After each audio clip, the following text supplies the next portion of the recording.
للناس حسنا، اچھی بات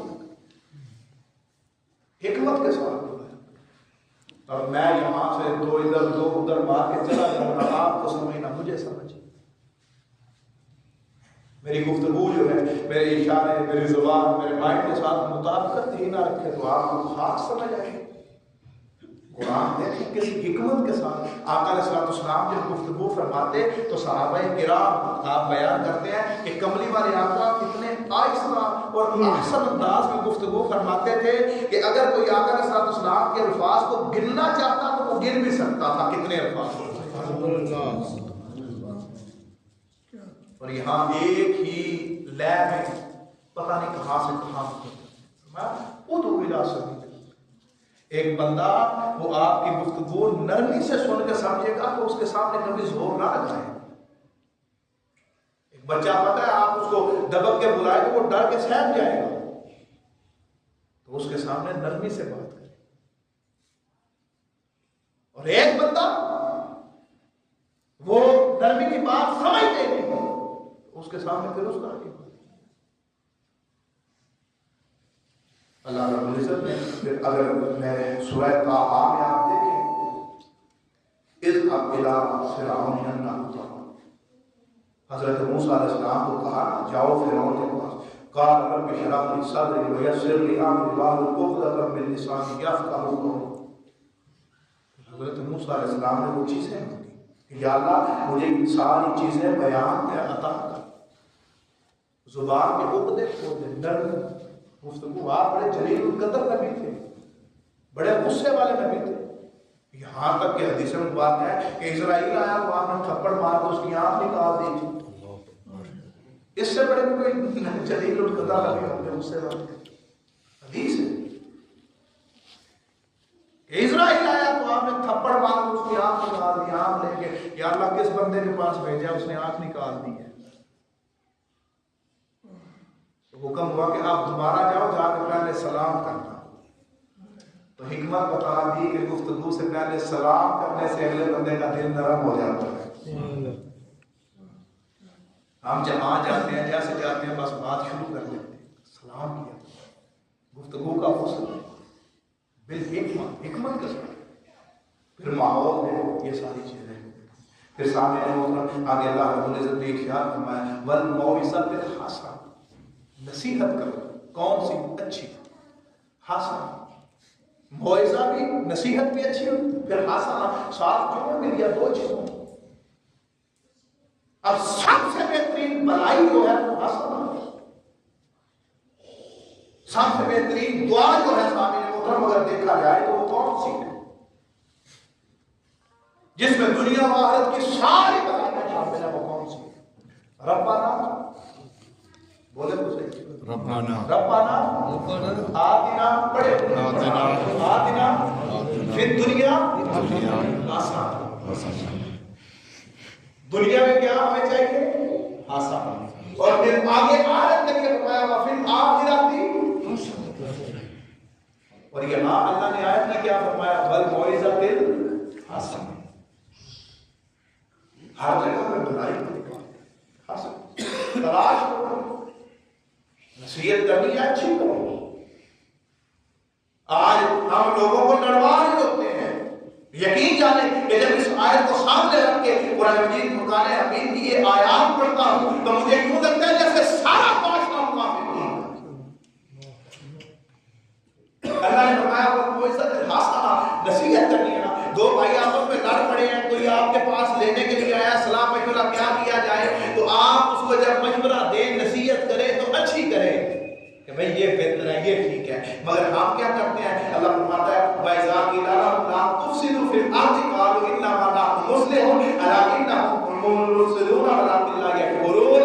جب انہیں کہا جاتا ہے زمین میں فساد نہ کرو، اپنے قول کے ساتھ برائی نہ پھیلاؤ، لڑائی نہ کرو، نفاق نہ پھیلاؤ، شر نہ پھیلاؤ، حسد نہ پھیلاؤ، تو کہتے ہیں کہ نہیں ہم تو بہترین لوگ ہیں، ہم تو اصلاح کرنے والے ہیں۔ أَلَا إِنَّهُمْ هُمُ الْمُفْسِدُونَ وَلَٰكِن لَا يَشْعُرُونَ۔ خبردار، جان لو کہ یہ لوگ خود فساد کرنے والے ہیں، مگر یہ اس بات کا شعور رکھتے ہیں نہیں۔ آج جس مسئلے کے پاس چلے جائیں اصلاح کرنے والے کے پاس، آپ دیکھ لیں وہ علاقے میں لڑائی ڈلوانے کے بعد، خاندان میں لڑائی کروانے کے بعد، میں تو بس صلح چاہتا تھا، اب بات بگڑ گئی ہے، میں کیا کر سکتا ہوں؟ بھائی پہلے منافقت کی تھی تو یہ بات بگڑی ہے، پہلے بار موعظت حسنہ کا کام کیا ہوتا، خاندان کو بٹھا کے سمجھایا ہوتا، تو بات یہاں تک کبھی بھی تو سامنے محترم جو اللہ نے آپ پہ تاج رکھا ہے وہ آپ کے گھر سے شروع ہوتا ہے، مسجد کے منبر سے شروع نہیں ہوتا۔ ابھی آپ چلے جائیں گے گھر کے اندر، آپ دکان پہ کہیں کوئی مسئلہ شروع ہوگا تو آپ سے بڑا مبلغ کوئی نہیں ہوگا، آپ سے بڑا نصیحت کرنے والا کوئی نہیں ہوگا، آپ سب سے وہاں پہ جتائیں گے کہ مجھ سے زیادہ علم والا کوئی نہیں، مگر آپ اپنے گھروں کی حالت دیکھ لیں تو گھر والے ہمارے پاس ڈرتے نہیں بیٹھتے کہ جب بات کریں گے تو گالی سے نیچے بات ہی نہیں ہوتی، گھر کے اندر جا کے بچے ڈر رہے ہوں گے کہ ابا جی سے بات کریں گے تو پتہ نہیں ابا جی کس بات میں کس لہجے میں جواب دیں گے۔ پہلے یہ دعوت کا آغاز خود سے کریں، اپنے آپ کو کریں، اللہ کی معرفت حاصل کریں، دین اپنے اوپر نافذ کریں، اپنی زبان کے اندر مٹھاس لیں، اپنی گفتگو کے اندر مٹھاس لیں، اپنے آپ کو بچائیں، خود کو بچائیں، اس کے بعد پھر گھر بنائیں۔ جب آپ کا گھرانہ دیندار بن جائے گا، جب آپ کے گھر سے دین کی شعائیں نکلنا شروع ہو جائیں تو پھر جہاں جہاں وہ لائٹ چلتی چلی جائے گی، اللہ وہاں بھی وہ ساری کی ساری نور کی روشنی پھیلاتا ہے۔ سبحان اللہ،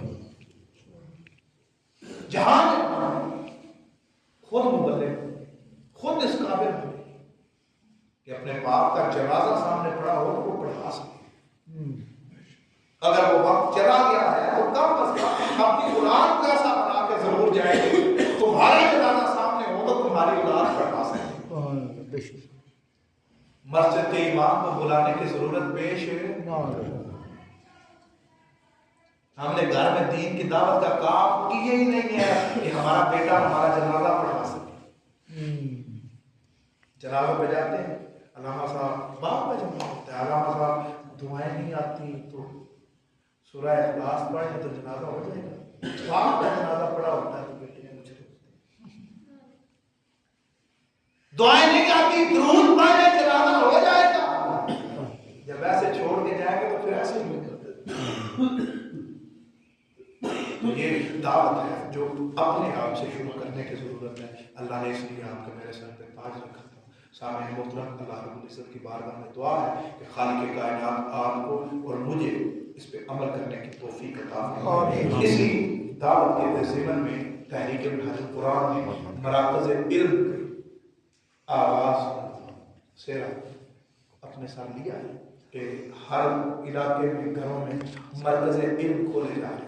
وہ ایک چھوٹی سی کتاب ہے جس میں 24 لیکچر ہے، ہفتے میں ایک لیکچر، 6 مہینے کا نصاب ہے، جس میں ابتدائی ساری چیزیں، وضو، غسل، آپ کی طہارت، سیرت، تجوید، قرات، وہ ساری چیزیں اس نصاب میں شامل ہیں، لیکچر بنے ہوئے ہیں۔ میں قبلہ قاری صاحب سے کہوں گا کہ ایک کلاس یہاں پہ مرکز علم کی وہ کتاب مرکز سے مل جائے گی، وہ آپ یہاں پہ آغاز کریں مرکز علم، اس میں بنیادی وضو، غسل، دعائیں، جنازے